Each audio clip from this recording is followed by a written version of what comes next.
কলির ভগবান দেবদত্ত ঘোষালের পুত্রবধূ কিডন্যাপ হওয়ার পর 72 ঘন্টা পার হয়ে গেল, কিন্তু এখনো পর্যন্ত তার কোনো কিনারা করতে পারলো না।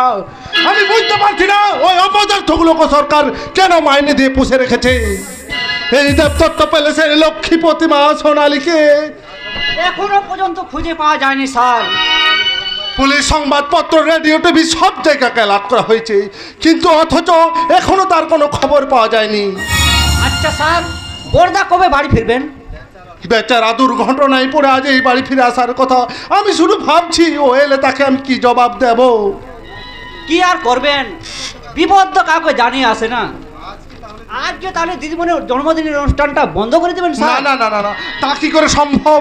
অতিথিরা সব তো এসে পৌঁছে গেছে।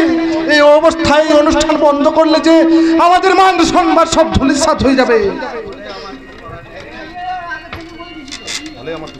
আমার কিছু করার নেই। রেডি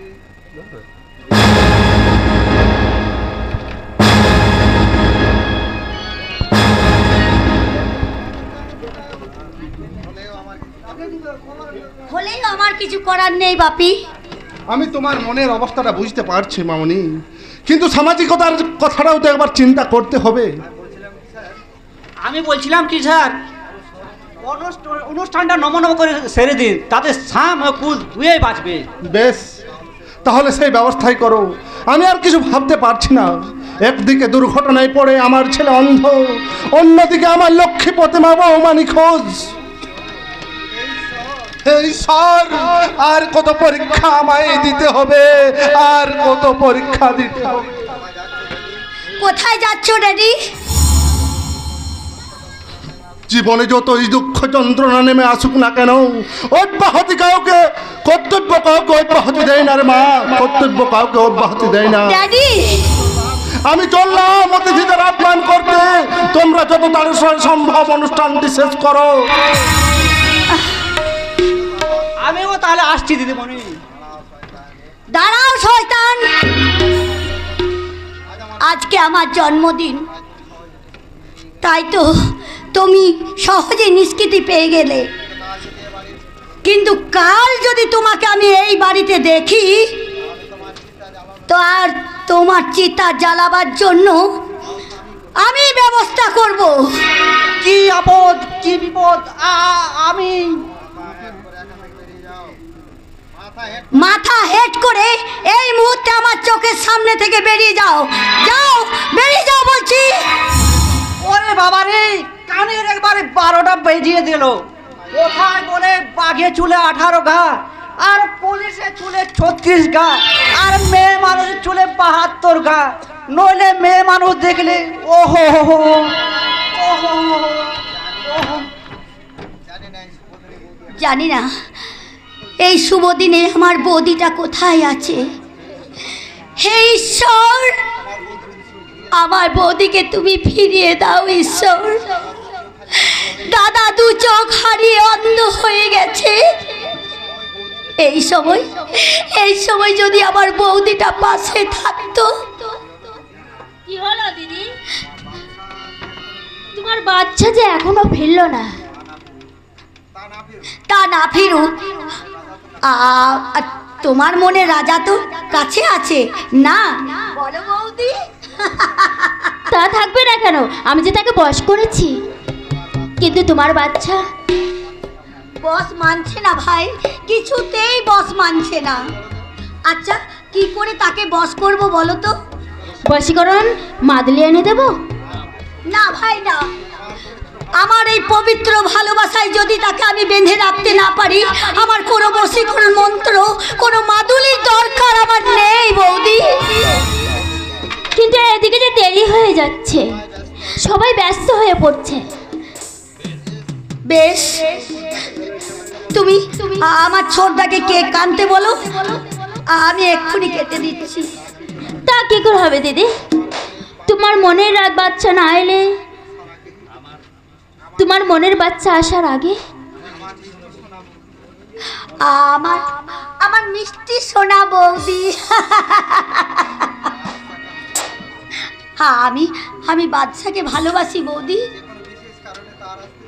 হয়তো কোনো বিশেষ কাজে হয়তো তার আসতে দেরি হচ্ছে, তাই বলে আমাদের এই ভালোবাসা কোনোদিন অটুট হয়ে থাকবে না বৌদি, কোনোদিন অটুট হয়ে থাকবে না।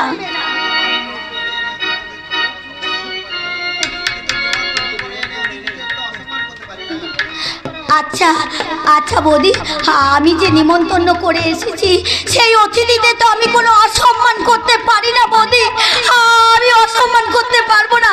যাও তাড়াতাড়ি দাদাকে বলো সে যেন কেক নিয়ে আসে। ঠিক আছে, তাহলে কেক আনতে বলি। রাজা বাবু, কেকটা নিয়ে আসুন। নে তাড়াতাড়ি কর, অতিথিরা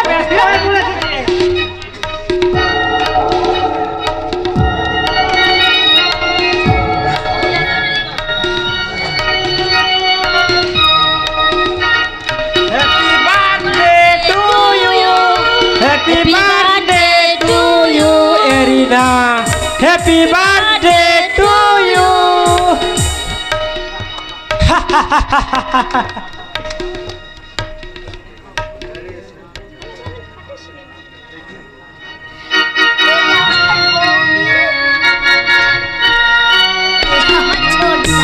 Erina, happy birthday to you.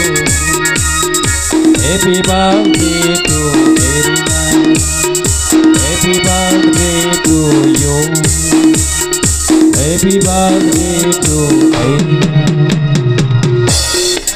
Ladies and gentlemen, আজকের এই শুভ জন্মদিনের অনুষ্ঠানকে স্মরণীয় করে রাখতে আপনাদের সামনে সঙ্গীত পরিবেশন করবেন মিস এরিনা। না না ছোটদা না, আজকে তুই আমাকে গান করতে বলিস না রে ছোটদা। আমার চেয়ে এই বৌদি গান করুক, আমি আজকে গাইতে পারবো না। একবার যখন তোর নাম ঘোষণা হয়ে গেছে, তোর অন্য কেউ গান গাইলে এই অডিয়েন্স পিছনে চামড়া তুলে নেবে। চলো আমরা ওই দিকটায় বসে মনের আনন্দে গান শুনি, কেমন? বেশ, তাই চলো। আসছে বৌদি। নমস্কার মাননীয় ভদ্রমণ্ডলী, আজকে আমার এই শুভ জন্মদিনে আমি কথা হয়েছিল তবু কথা হলো না,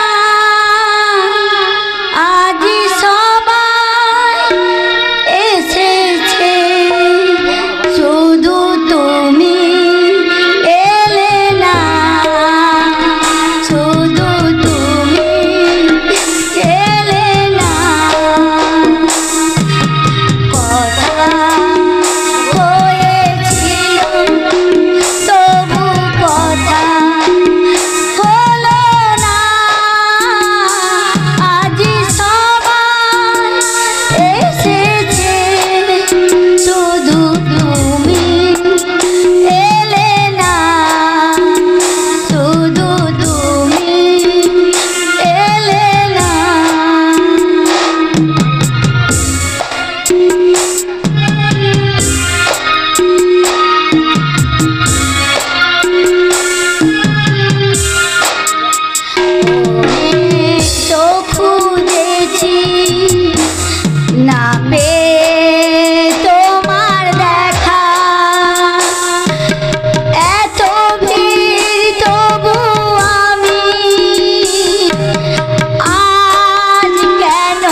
ওপর তলার লোক, তুমি ওপর তলার লোক, ওই উঁচুতে যাওয়ার আমার নেই কো অধিকার।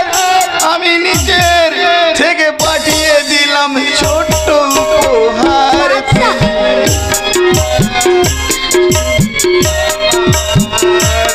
তুমি আমার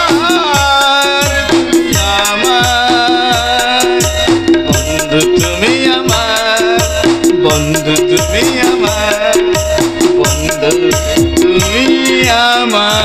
বাচ্চা বাচ্চা, তোমার এত বড় সাহস যে তুমি আমার বোনের গলায় মালা পরাও? আমার সাহস আছে বলেই আমি তোমার বোনকে ভালোবেসেছি, আর সেই ভালোবাসার জোরেই।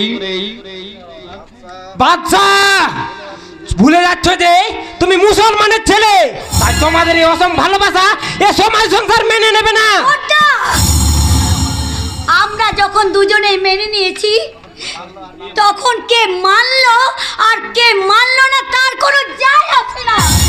রিনা, তুইও এ কথা বলছিস?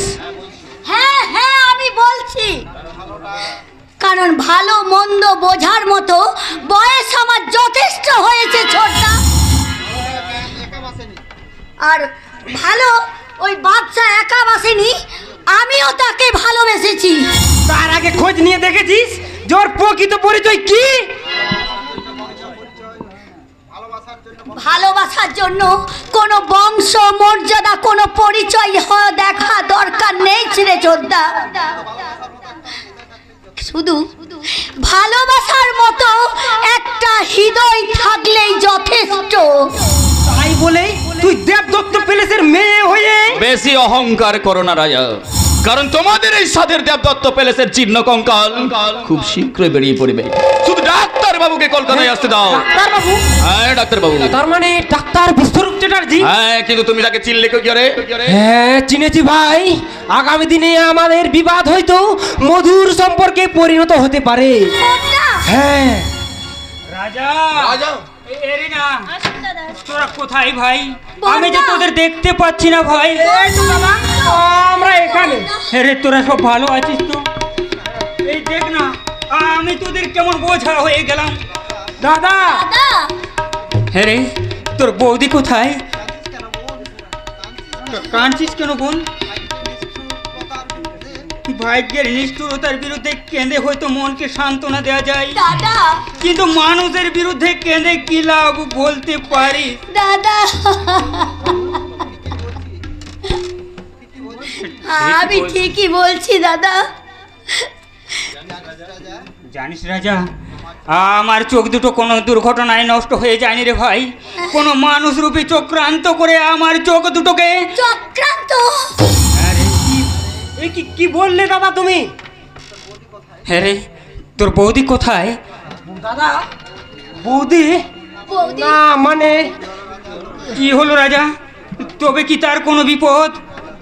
হ্যাঁ দাদা, 3 দিন বৌদিকে খুঁজে পাওয়া যাচ্ছে না। হোটেল উর্বশী থেকে শয়তানরা তাকে কিডন্যাপ করেছে। আমরা তন্ন তন্ন করে খুঁজেও তার কোনো সন্ধান পাওনি, তাই না? দাদা, গরিবের মেয়ে এক টুকরো আশা চলে বেঁধে আমার উপর ভরসা করে বাড়িতে এসেছিল দাদা। আজ আমি সেই পরের বিরক্তির বোঝা। তাহলে সে কার উপরে ভরসা করে বেঁচে থাকতো? তার চেয়ে এই বেশ হয়েছে, খুব ভালো হয়ে। দাদা, দাদা, এখানে থেকে তিলে তিলে দগ্ধ হয়ে মরার চেয়ে সে যদি কারো হাতে খুন হয়ে মারা গিয়েও থাকে, তাহলে জানবো সে অনেক বেশি শান্তিতে আছে, সে অনেক বেশি সুখে। দাদা, দাদা, দাদা, তোমরা না জানলেও আমি বেশ বুঝতে পারছি আমার এই দিল্লি যাওয়ার সঙ্গে এই কিডন্যাপের একটা নিবিড় সম্পর্ক আছে। নইলে কোথাও কিছু সমস্যা না থাকা সত্ত্বেও আমাকে একরাশ সমস্যার সম্মুখীন হতে হয়েছে কেন? দাদা, আপনার অন্ধ আর এই বৌদির কিডন্যাপ হওয়ার পিছনে যে অদৃশ্যকালে হাত আছে, তখন আমি 1 সপ্তাহের মধ্যে আমি বুঝিয়ে দেব। ঝুমকা। দাদা আমি এখন আসি, দুদিন বাদে আবার আমি আসবো দাদা, আসছি দাদা।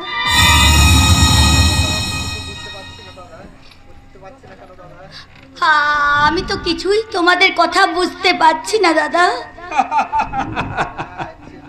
এরিনা, এর চেয়ে বেশি বুঝতে চাইলে তুই হয়তো পাগল হয়ে যাবি রে। কেন দাদা? সত্যি আমি বুঝি পাগল হয়ে যাব রাজীব। আচ্ছা বাবা, আমার কয়েকটা কথার সত্যির উত্তর দেবেন? কি বলছিস রাজীব? হ্যাঁ, আমি যে বিপদের সংকেত দিয়ে আপনি আমাকে দিল্লি আর মুম্বাই পাঠিয়েছিলেন, সেই বিপদের খবরগুলো কে আপনার কাছে পৌঁছে দিয়েছিল? রাজীব, সোনালীকে কে বা কেন হোটেল উর্বশীতে পাঠিয়েছিলেন? আমি পাঠিয়েছিলাম, কিন্তু আমি বুঝতে পারিনি রাজীব। কেন বুঝতে পারেননি? আপনি তো জানতেন যে ডিডি সাহেবের হোটেল উর্বশী একটা শয়তানি আখড়া, তাহলে সেখানে বাড়ির বউকে পাঠিয়েছিলেন কোন উদ্দেশ্যে? রাজীব, তুই কি আমাকে সন্দেহ করিস? দেশবাসীর কাছে আমি সমাজ সেবক কলির ভগবান বাবা! আর তুই আমার নিজের ছেলে হয়ে। বাবা ও কথা বাদ দিয়ে দাদার প্রশ্নের উত্তর দিন।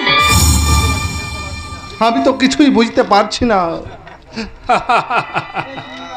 বাবা, আমার জানা নেই যে কোন দেবতার মধ্যে কতটা দেবত্ব আর কতটা শয়তানি আছে।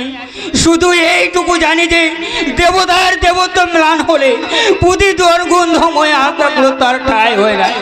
তাই তাই আপনার যুগল চরণে আমার শেষ প্রশ্ন বাবা, আপনি কে? আপনি কে?